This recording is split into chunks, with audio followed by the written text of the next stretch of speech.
Authentic বাঙালি বললেই পোলাও মাংসের সাথে সাথে যে কথাটা মাথায় আসে সেটা হলো চিংড়ি মাছের মালাইকারি। চিংড়ি মাছের মালাইকারি কিন্তু কম বেশি সব বাঙালিদের ভীষণ পছন্দের একটা রেসিপি। আমারও কিন্তু চিংড়ি মাছ ভীষণই প্রিয়, আর তার সঙ্গে সঙ্গে আমার ছেলেরও কিন্তু চিংড়ি মাছ ভীষণ প্রিয়।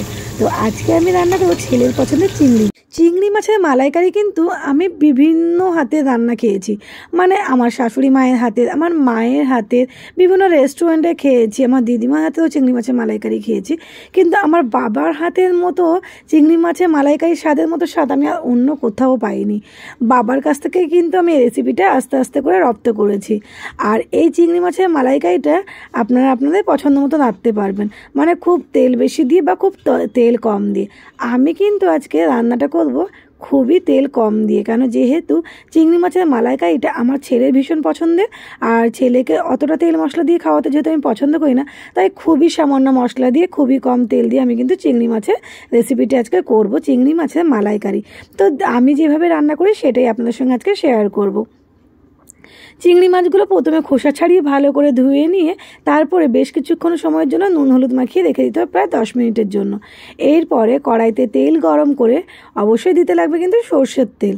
এই তেলটা গরম করে চিংড়ি মাছটা দিয়ে হালকা করে জাস্ট এপিট ওপিট একটু ভেজে তুলে নিলেই হয়ে যাবে। বেশি কিন্তু ভাজা একদমই যাবে না, তাহলেই কিন্তু চিংড়ি মাছগুলো একদমই শক্ত হয়ে যাবে। তখন আর কিন্তু চিংড়ি মাছ মানে মুখে দিলে সেই দড়ির মতো একটা টান টান ভাব থাকবে।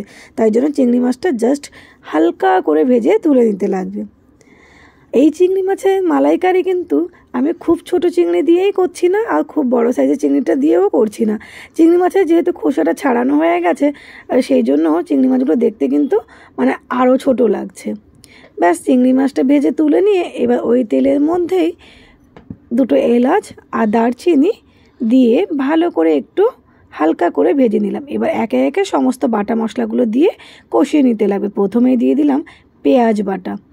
আমি কিন্তু এখানে রসুন বাটা ইউজ করছি না, কারণ এটা আমার বাবার কাছ থেকেই শেখা যে চিংড়ি মাছের মধ্যে রসুনটা দিলে নাকি চিংড়ি মাছের স্বাদটা সেরকম আর থাকে না, একটা রসুনের একটা গন্ধ চলে আসে, আর রসুনের ফ্লেভার কিন্তু তখন অন্যান্য ফ্লেভারগুলোকে নষ্ট করে দেয়। তাই আমি এখানে পেঁয়াজ বাটা আর আদা জিরে বাটা একসঙ্গে বেটে রেখেছিলাম, আদা আর জিরে, সেই বাটাটা দিয়েই কিন্তু এবার কষিয়ে নিচ্ছি। সমস্ত মশলা কিন্তু একে একে করে দিয়ে কষাতে লাগবে, একসঙ্গে দিয়ে কষালে কিন্তু হবে না। এরপরে এখানে পরিমাণ অনুযায়ী লবণ, হলুদের গুঁড়ো আর লঙ্কার গুঁড়ো, লঙ্কার স্বাদটা কিন্তু যে যে পরিমাণে পছন্দ করেন সেই পরিমাণে দেবেন। আমি মশলাটা কষানোর সময় এখানে হাফ চামচ থেকেও কম পরিমাণে চিনি দিয়ে মশলাটা কষিয়ে নিলাম, লবণ আর চিনির ব্যালেন্সটা ঠিকঠাক রাখার জন্য। কিছুটা সময় মশলাটা কষিয়ে নিয়ে তারপরে এর মধ্যে হালকা করে একটু দিয়ে দেবো কাশ্মীরি লঙ্কার গুঁড়ো, যেটা শুধু কালারের জন্য। এরপরে হাফ কাপ মতো জল দিয়ে মশলাটাকে ভালো করে কষিয়ে নিতে হবে, ততক্ষণ পর্যন্ত কষাবো যতক্ষণ পর্যন্ত মশলা থেকে তেল ছেড়ে না আসছে। নারিকেলের বাটাটা আমি কিন্তু রেখেছি, আপনারা চাইলে এখানে নারিকেলের দুধ ইউজ করতে পারেন, কিন্তু আমি যেহেতু এখানে মাত্র 300 গ্রাম চিংড়ি নিয়েছি, তাই নারিকেলের দুধ বার করতে গেলে কিন্তু প্রায় একটা গোটা নারকেলই লাগে, কিন্তু আমি এখানে হাফেরও নারকেল কম নারকেলটা কুড়িয়ে এখানে বেটে নিয়েছি, তাই নারকেল বাটাটাই কিন্তু আমি ইউজ করছি। এরপরে মশলাগুলো ভালো করে কষে গেলে তেল ছেড়ে আসলে ওর মধ্যে জল দিয়ে আমি ভেজে রাখা চিংড়ি মাছগুলোই কিন্তু দিয়ে দেবো জলের মধ্যে, যাতে চিংড়ি মাছটা মশলার মধ্যে ভালো করে সেদ্ধ হয়ে যায় এবং ফুটে উঠলেই কিন্তু চিংড়ি মাছগুলো সেদ্ধ হয়ে যাবে। যখনই গ্রেভিটা বা ঝোলটা ফুটে উঠবে তখনই কিন্তু আমি এখানে মিহি করে, একদমই মিহি করে বেটে নিতে লাগবে। নারকেল বাটা দেখেই বুঝতে পারছেন নারকেল বাটাটা কতটা মিহি হয়েছে।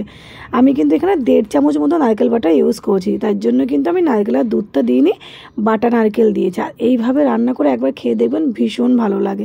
বাবাই এটা শিখিয়ে দিয়েছিল যে এইভাবে রান্না করলে ভীষণ স্বাদ হয়, তাই জন্যই আমি আগেও বলেছি যে বাবার হাতের মতো স্বাদ কিন্তু আমি কোথাও পাই না। এরপরে ঝোলটাকে ভালো করে গ্রেভি হতে দেব, খুব বেশি গ্রেভি করব না, তাহলে কিন্তু নামানোর পরে এমনি ঝোলটা টেনে নেবে, তাই একটু ঝোল গ্রেভি থাকবে, তখনই কিন্তু আমি গ্যাসের ফ্লেমটাকে কমিয়ে দেব। চিংড়ি মাছগুলো দেখে নিতে লাগবে ভালো মতো সেদ্ধ হয়েছে নাকি।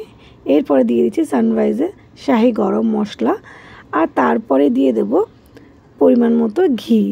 ঘি আর গরম মশলা দিয়েই গ্যাসের ফ্লেমটা অফ করে এটাকে ঢাকা চাপা দিয়ে রেখে দিলেই তৈরি হয়ে যাবে আমাদের চিংড়ি মাছের মালাইকারি। আমার ছেলে কিন্তু চিংড়ি মাছের মালাইকারি খেতে ভীষণ পছন্দ করে।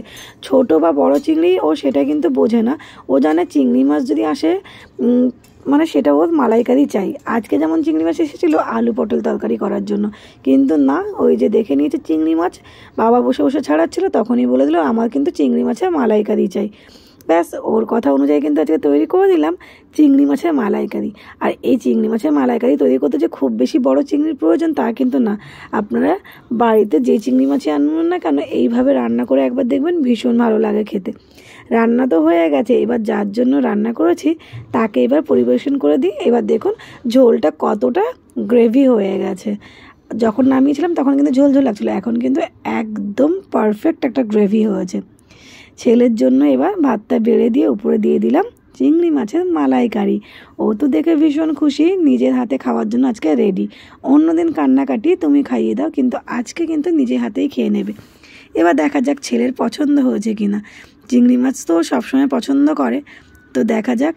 দেখতেই পাচ্ছেন চিংড়ি মাছটা খুব ভালোভাবেই সেদ্ধ হয়ে গেছে। এবার খেয়ে বলুক কেমন হয়েছে।